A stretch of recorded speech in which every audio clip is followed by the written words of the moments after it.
Hi friends, welcome to VIP Vasni channel. இன்றைக்கி என்ன பார்க்க போகிறோன்னா மஷ்ரூம் பிரியாணி.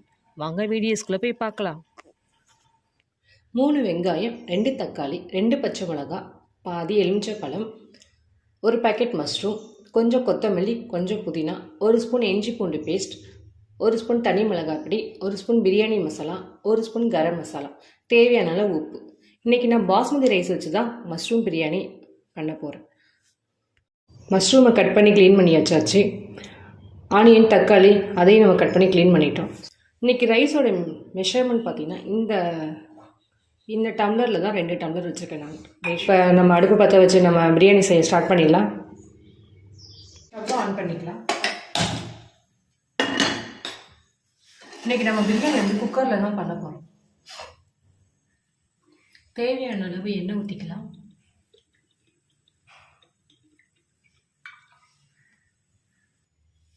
பிரியாணி மசாலாவும் போட போகிறோம்.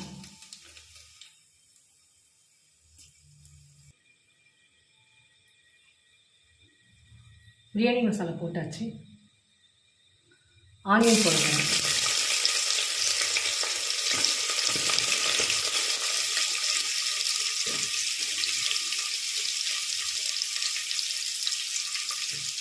ஆனியன் நல்லா கையில் நல்லா அப்படி ஊற்றி விட்டிங்கன்னா கொஞ்சம் தனித்தனி லேயராக வரும். கொஞ்சம்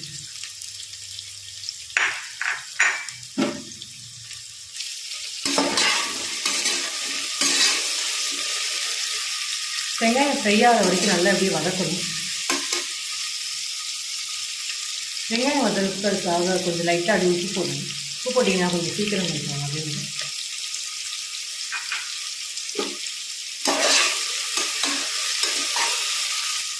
இந்த வெங்காயத்தை போட்டு நம்ம வதக்க ஸ்டார்ட் பண்ணும்போது அப்போ ரைஸை நம்ம அப்போ தான் தண்ணியில் ஊற வைக்கணும். இது முன்னாடியே ஊற வச்சுட்டோன்னா ரைஸ்லாம் நமக்கு உடஞ்சி போயிடும். அப்போ குக் பண்ணும்போது கொஞ்சம் ரைஸ் உடஞ்ச மாதிரி இருக்கும். ஸோ அதனால் குக் பண்ண ஸ்டார்ட் பண்ணும்போது தான் நம்ம ரைஸை ஊற வைக்கணும். வெங்காயம் நல்லா கோல்டன் கலரில் வர வரைக்கும் நம்ம நல்லா வதக்கணும். வெங்காயம் நல்லா வதங்கிடுச்சு. இப்போ நம்ம இஞ்சி பூண்டு பேஸ்ட்டை ஆட் பண்ணிடலாம்.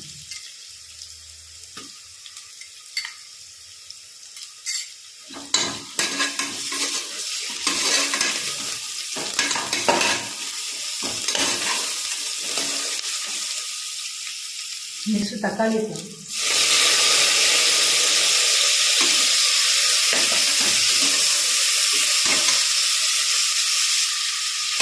தக்காளியை போட்டு நல்லா வதக்கணும்.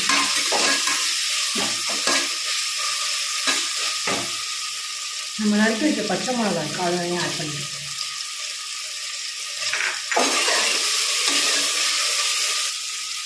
நல்லா வதங்கிடுச்சு.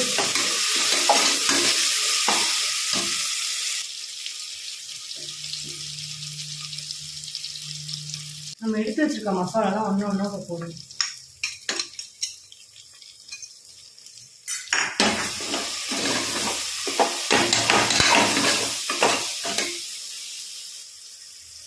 நல்லா மிக்ஸ் பண்ணிக்கலாம். இப்போ மஷ்ரூமை நம்ம ஆட் பண்ணணும்.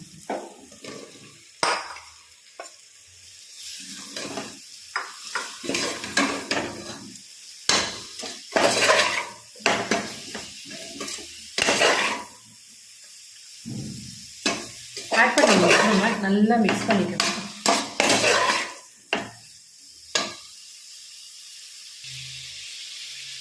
இப்போ புதினா,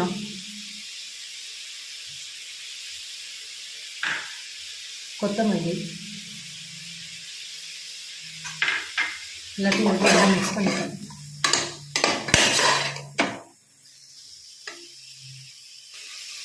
இந்த 1/2 லெமன் எடுத்து வச்சுக்கணும். அதை அப்படியே லைட்டாக புரிஞ்சு வச்சுக்கணும்.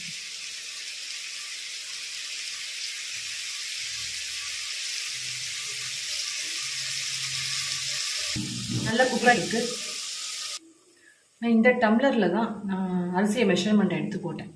ஸோ இதே டம்ளரில் 2 டம்ளர் அரிசி போட்டிருக்கேன்னா ஸோ 4 டம்ளர் தண்ணி ஊற்றணும்.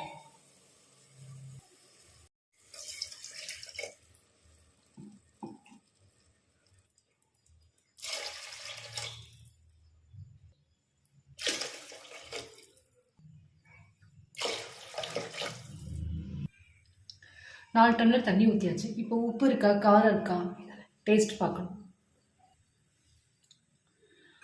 உப்பு வெங்காயம் வதக்கும் போது நம்ம கொஞ்சம் போட்டோம்.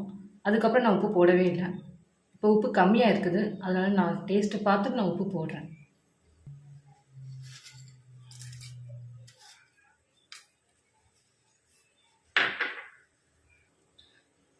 இந்த தண்ணி நல்லா கொதிக்கணும். கொதிச்சதுக்கப்புறம் தான் நம்ம அரிசி உள்ளே போடணும். குக்கர் நம்ம மேலே டாப் போட்டு ஃபுல்லாக க்ளோஸ் பண்ண வேண்டாம். இந்த மாதிரி க்ளோஸ் பண்ணிவிட்டு கொதிக்கிற வரைக்கும் கொஞ்சம் வெயிட் பண்ணணும். இப்போ டாப்பை நம்ம ஓப்பன் பண்ணிடலாம். நல்லா கொதிக்குது. இப்போ நம்ம அரிசியை ஆட் பண்ண கரெக்டான டைம்.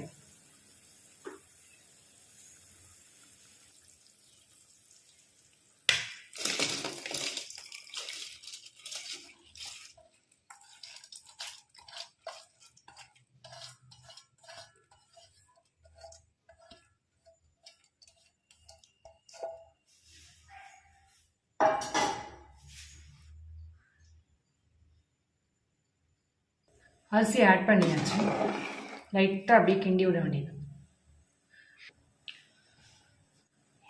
ரைஸ் இப்போ தான் நம்ம போட்டிருக்கோம், அதனால் கொஞ்சம் லேட்டாக தான் குக் ஆகும். குக் ஆகிறதுக்கு கொஞ்சம் வெயிட் பண்ணணும். நல்லா ரைஸ் குக் ஆகிட்டுருக்கு.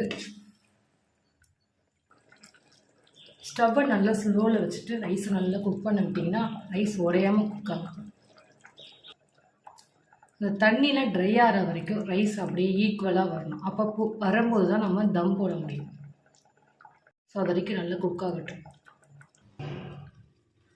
இப்போ ஓப்பன் பண்ணி பார்த்துருவோம். நல்லா தண்ணி இல்லாமல் ட்ரையாக குக் ஆகிருக்கு. பார்த்தீங்களா?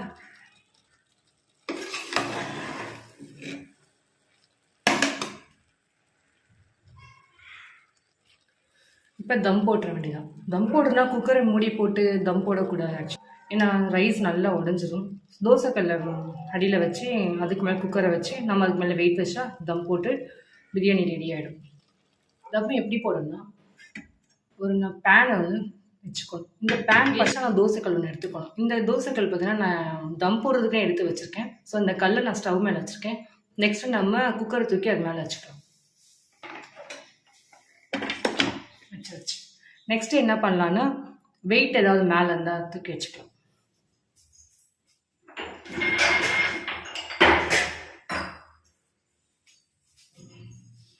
ஸோ நான் அந்த பூண்டு நசுக்கும் அந்த கல் இருக்குல்ல, அந்த கல்லை தூக்கி வெயிட்டாக நான் யூஸ் பண்ணுவேன். இந்த மாதிரி வச்சு ஒரு 15 மினிட்ஸ்க்கு அப்புறம் ஓப்பன் பண்ணிட்டிங்கன்னா பிரியாணி ரெடி ஆகிடும். ஒரு 5 மினிட்ஸ் அப்படியே நம்ம அடுப்பை ஸ்லோலே வச்சுட்டு தம் போடணும். நெக்ஸ்ட்டு அடுப்பை ஆஃப் பண்ணதுக்கப்புறம் ஒரு 10 மினிட்ஸ் அப்படியே அந்த ஹீட்லேயே இருக்கணும். 3 மினிட்ஸ் கிட்ட ஆகிடுச்சு. இப்போ நம்ம குக்கரை ஓப்பன் பண்ணி பிரியாணி ரெடி ஆகிடுச்சான்னு பார்க்கலாம்.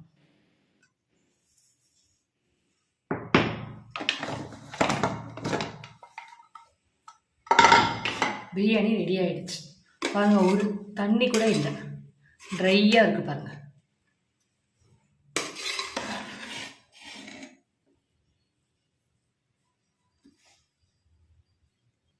கொத்தமல்லி புதினாவெல்லாம் தூவி சர்வ் பண்ணிட வேண்டியது. என்னோடய ஸ்டைலில் மஷ்ரூம் பிரியாணி ரெடி ஆகிடுச்சு. ஸோ எப்படி இருக்குன்னு டேஸ்ட் பார்த்துட்டு கமெண்ட் பண்ணுங்கள். என்னோடய வீடியோ பிடிச்சிருந்துச்சுன்னா சப்ஸ்கிரைப் பண்ணுங்கள், லைக் பண்ணுங்கள், ஷேர் பண்ணுங்கள், பக்கத்தில் இருக்க பெல் ஐக்கானை கிளிக் பண்ணுங்கள். Thank you friends.